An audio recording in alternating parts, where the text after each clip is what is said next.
যে কোনো রান্নায় মশলার উপকরণগুলো যদি ঠিক মতন দেওয়া হয় তার স্বাদ কিন্তু দ্বিগুণ বেড়ে যায়। আশা করি রোস্টের রেসিপিটি আপনাদের কাছে অনেক বেশি ভালো লাগবে। আসসালামু আলাইকুম ভাই বোনেরা, কেমন আছেন? আশা করি যে যার অবস্থানে বসে এই ভিডিওটা দেখছেন সবাই অনেক বেশি ভালো আছেন। আলহামদুলিল্লাহ, আমরাও বেশ ভালোই আছি। তা এখানে 1.5 কেজি পরিমাণ চিকেন নিয়েছি আমি। প্রথমে কিছু মশলা দিয়ে চিকেনটাকে মাখিয়ে নিব। তাই এখানে আদা দিয়েছি, আর পরিমাণ মতন লবণ দিয়ে দিলাম, আর দিয়েছি কাশ্মীরি লাল মরিচের গুঁড়ো। এখানে মরিচের পরিবর্তে আপনারা জর্দা রঙটাও ব্যবহার করতে পারেন, অথবা সাদা চিকেনটাও ভেজে নিতে পারেন। তা আমি ভালো করে মাখিয়ে 10 মিনিটের মতন রেস্টে রেখে দিয়েছিলাম। তা 10 মিনিট পরে ফিরে আসলাম। ননস্টিকের পাতিলায় অফ ক্যামেরাতে আমি দিয়ে দিয়েছি সাদা তেল, আর তেলটা যখন হালকা গরম হয়েছে তখন আমি চিকেনগুলো একটা একটা করে দিয়ে দিয়েছি। চিকেন দেওয়ার সময় তেলটা যদি বেশি গরম হয় সেক্ষেত্রে কিন্তু তেল ছিটকে গায়ে চলে আসতে পারে। এজন্য সবসময় চিকেনটা দেওয়ার চেষ্টা করবেন তেলটা যখন হালকা গরম থাকে তখন চিকেনটা দিয়ে দিবেন, এতে করে গায়েও ছিটকে আসবে না। আর এই ভাজার সময় কিন্তু অনেকটাই সতর্ক, কারণ এই পর্যায়ে কিন্তু অনেক ছিটাছিটি করে তেলটা। তা আমি সেজন্য খুব সাবধানে সহকারে এই চিকেনগুলোকে উল্টায় দিচ্ছি। এক সাইড খুব সুন্দর একটা কালার এসেছে, এখন আমি অপর সাইড ভাজার জন্য উল্টায় দিয়েছি। তা ভাজা হয়ে গেছে, আমি তেলের থেকে চিকেনগুলো উঠায় নিচ্ছি। তা বাকি চিকেনগুলো এখন আমি ভেজে নিব। আজকে চিকেন রোস্ট আমি গোটা মশলা দিয়ে রান্না করব। এখানে আপনারা চাইলে প্যাকেট মশলা দিয়েও রান্না করে নিতে পারেন। তা আমি সেই মশলাগুলো এখন এক এক করে নিব। জয়ফল, জয়স্ত্রী, কালো এলাচ, কাবাব চিনি, গোটা জিরা, পোস্ত, শাহি জিরা, মৌরি, সাদা এলাচ, সাদা গোলমরিচ, লং, দারচিনি। তা এখানে আমি 1.5 কেজি চিকেনের জন্য এখানে মশলাগুলো আমি পরিমাণ মতন নিয়েছি। আর এই মশলাগুলো আমি খোলায় টেলে নিব না, এভাবেই গুঁড়ো করে নিব। তা ব্লেন্ডারে জারে দিয়ে গুঁড়ো করে নিয়েছি, এক সাইড করে রেখে দিলাম। আর চিকেন ভাজার যেই তেল ছিল সেই তেলে আমি দিয়ে দিলাম পেঁয়াজ কুচি। তা পেঁয়াজটাকে আমি হালকা করে ভেজে নিব। ভিডিওর এই পর্যায়ে যে সকল ভাই বোনেরা ভিডিওটা দেখছেন, প্লিজ ভাই বোনেরা রেসিপিটি যদি ভালো লাগে একটা লাইক দিয়ে দিবেন।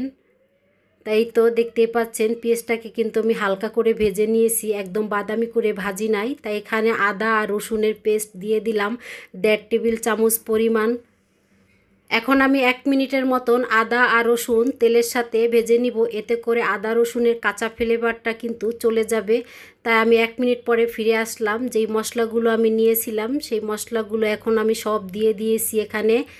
এখন আমি এখানে পরিমাণ মতন পানি দিয়ে দিব, কারণ এই পর্যায়ে পানি না দিলে দেখা যায় আমি যে গুঁড়ো মশলাটা দিয়েছি সেই মশলাটা পুড়ে যেতে পারে। এজন্য আমি এখানে পানি ব্যবহার করলাম। স্বাদ মতন লবণ দিয়ে দিচ্ছি, আর দিয়ে দিব এখানে লাল মরিচের গুঁড়ো চায়ের চামচের 1 চামচ পরিমাণ।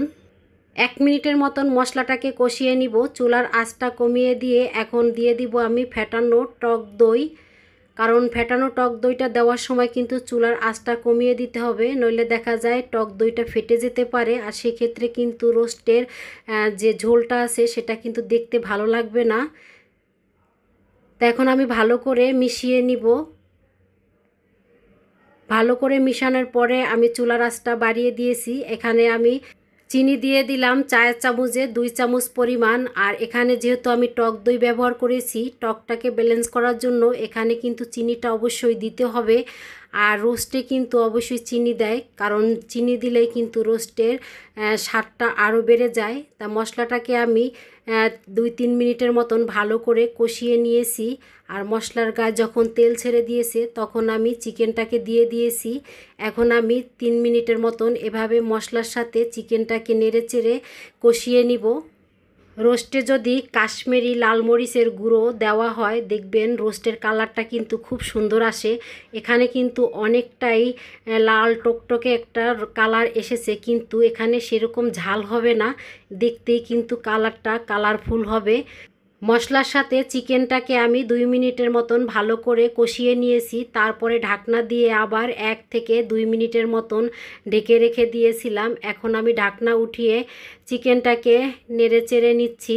আর দেখতেই পাচ্ছেন তেলটা কিন্তু উপর থেকে ভেসে উঠেছে আর খুব সুন্দরভাবে চিকেনটা কষানো হয়ে গেছে। এখন আমি লিকুইড দুধ দিয়ে দিব। তাই এখানে দুধের পরিবর্তে আপনারা পানিটাও ব্যবহার করতে পারেন, অথবা গুঁড়ো দুধ পানি দিয়েও গুলিয়ে সেটাও দিয়ে দিতে পারেন। তবে আমি মনে করি এখানে দুধ ব্যবহার করলে এই চিকেনের রোস্টের স্বাদ কিন্তু আরও বেড়ে যাবে। দিয়ে দিব আমি 8-10টা কাঁচামরিচ ফ্লেভারের জন্য। এখন আমি ঢাকনা দিয়ে 5 মিনিটের মতন রোস্টটাকে রান্না করে নিব।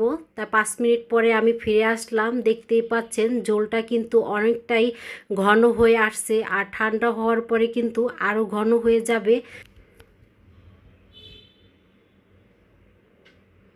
এই পর্যায়ে আমি এখন পেঁয়াজ বেরেস্তা দিয়ে দিব, আর হাত দিয়ে এভাবে একটু ভেঙে দিয়ে দিচ্ছি।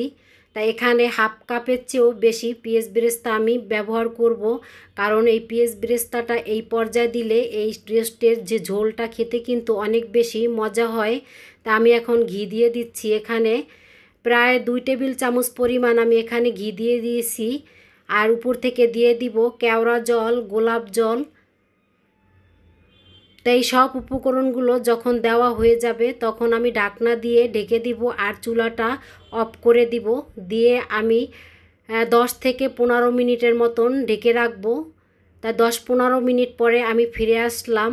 দেখতে পাচ্ছেন রান্নাটা কত সুন্দর হয়েছে, দেখতে কতটা ইয়ামি লাগছে। রেসিপিটি যদি ভালো লাগে চ্যানেলটি সাবস্ক্রাইব করে পাশে থেকে যেতে পারেন।